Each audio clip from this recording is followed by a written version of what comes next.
अॼु छो त ज़िक्र आहे हज़रत उमर फारूक रज़ी अल्लाह ताला अन्हा जो, मां ज़रूरु चाहींदमि त तव्हांजे लफ़्ज़नि में असां त नंढियूं नंढियूं शयूं कॾहिं ॿुधी वठंदा आहियूं, कॾहिं को बयानु ॿुधंदा आहियूं, कॾहिं किथे पढ़ंदा आहियूं त नंढियूं नंढियूं शयूं यादि रहिजी वेंदियूं आहिनि। तव्हां असांजो त इल्मु इलाही महदूद आहे, पर तव्हां ज़ाहिर आहे उन्हनि शयुनि खे वधीक बहितरी सम्झी सघो था, बहितरी तरीक़े सां सम्झाए सघो था असांजे नाज़रीन खे ऐं असांखे बि।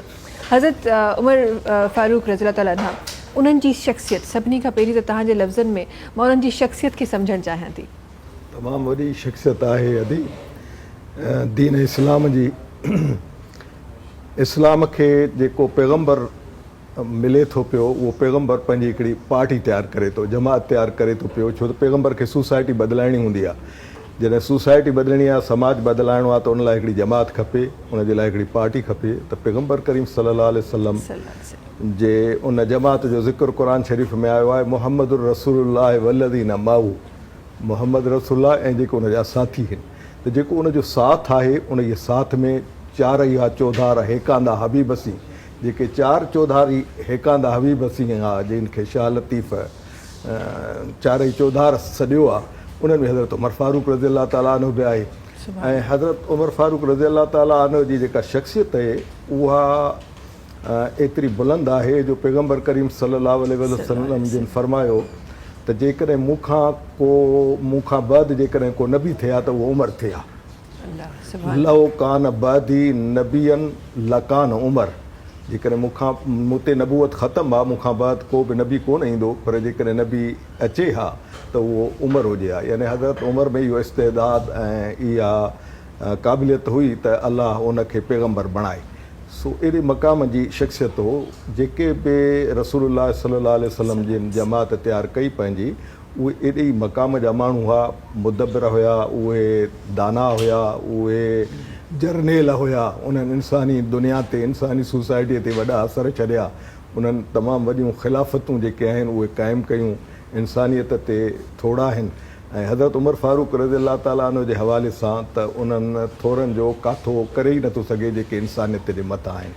छो त रसूलुल्लाह सल्लल्लाहु अलैहि वसल्लम जन जेको इनक़िलाब आंदो आहे, दीन खे जेको ग़ालिब कयो आहे, दीन जो जेको इज़हार थियो आहे, उहो हिजाज़ मुक़दस में थियो आहे। उहो 10 लख चौरस मेल रसूलुल्लाह सल्लल्लाहु अलैहि वसल्लम खां पोइ उन इनक़िलाब खे आलमगीर बनाइण में जेको रोल ऐं किरदारु आहे, उहो हज़रत उमर फारूक जो आहे। रसूलुल्लाह सल्लल्लाहु अलैहि वसल्लम जन हिकिड़ो हदफ़ ॾिनो, टारगेट ॾिनो त हिकिड़े मां नए दौर खे जनमु ॾियां थो पियो, हिकिड़े जबर जो, ग़ुलामीअ जो, आकाइयत जो, ग़ैर ख़ुदा जे रब हुजण जो हिकिड़ो दौरु जेको आहे, उन दौर जो मां ख़ात्मो थो कयां। हाणे उन हिकिड़े वहदहू ला शरीक लहू, हिकिड़े अलाह जे आकाइयत जो, उनजे रुबूबियत जो, उनजे हाकिमियत जो, उनजे ॿानप जो जेको आहे उहो दौरु वजूद में ईंदो, जंहिंमें सभु इंसान बराबरि हूंदा, को इंसान कंहिंजो आका न हूंदो, सभिनी इंसाननि जी बराबरि हैसियत हूंदी, सभई इंसान जेके आहिनि ख़ुदा जा अब्द ऐं बाना हूंदा, सभई ख़ुदा जी हिकु जहिड़ी इबादत कंदा, सभिनी जा मर्तबा जेके आहिनि ऐं सभिनी जा जेके हुकूक आहिनि उहे सभिनी जा हिकु जहिड़ा हूंदा। हाणे रसूलुल्लाह सल्लल्लाहु अलैहि वसल्लम जन इन दौर खे वजूद में आंदो। त इन दौर में जेके रुकावटूं हुयूं, हिकिड़ियूं रुकावटूं त हुयूं जेके मके में हुयूं, मके जे सरदारनि सां, उन्हनि मके जे सरदारनि जे रुकावटुनि खे रसूलुल्लाह सल्लल्लाहु अलैहि वसल्लम जन पंहिंजे ज़िंदगीअ में ई ख़तमु कयो। रसूलुल्लाह सल्लल्लाहु अलैहि वसल्लम जन खे उन बड़ा जिहाद करणा पिया, वरी वेड़ियूं करणियूं पियूं ऐं उन सरदारी जबर ऐं तसलुत खे ख़तमु कयो। ॿियो जेको सरदारी जबर ऐं तसलुत हो, उहो दुनिया जे ॿिनि सुपर पावर्स जो, हिकिड़ो केसर जी सुपर पावर हुयो ऐं ॿियो किसरा जो सुपर पावर। उहो जेको केसर ऐं किसरा जो सुपर पावर हुयो ऐं दुनिया ते उन्हनि जी जेका शहनशाहियत हुई, ऐं इहे ॿई तमामु वॾियूं तहज़ीबूं, 6,000 साल क़दीम तहज़ीबूं, जेके तहज़ीबी तौर ते, तारीख़ी तौर ते, तमदुनी तौर ते हिकिड़े वॾे मज़हबी, हिकिड़े वॾे पंहिंजे तमदुनी बैकग्राउंड सां दुनिया ते हुकुमरानी पियूं कनि। ईरान में इहा जेका सासानी शहनशाहियत हुई, ओॾे रोम एम्पायर हुई, उन्हनि खे ख़तमु करे ऐं हीउ जेको नओं निज़ाम रसूलुल्लाह सल्लल्लाहु अलैहि वसल्लम जन दुनिया खे ॾिनो, दुनिया ते इन जो इज़हार ऐं दुनिया जो इन ते ग़लबो, इहो हज़रत उमर फारूक रज़ी अल्लाह ताला अन्हु जे ज़रिए थियो।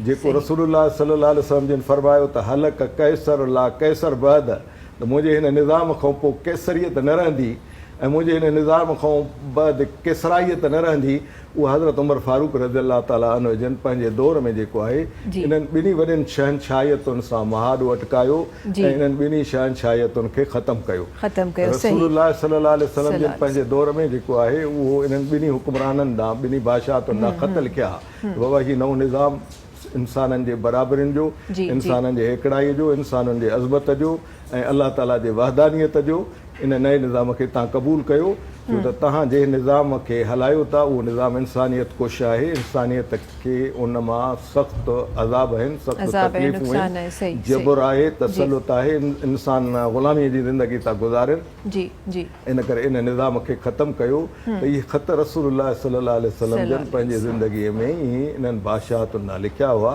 सही। पर अमली तौर ते जेको आहे उहो हज़रत उमर फारूक रज़ी अलाह ताला जन पंहिंजे ख़िलाफ़त में उन्हनि खे ज़ेर नगीन कयो ऐं उन्हनि ख़िलाफ़ उन्हनि जे बादशाहतुनि जो वॾो हिसो जेको आहे जी। उहो इस्लामी सल्तनत जो हिसो बणाए छॾियो।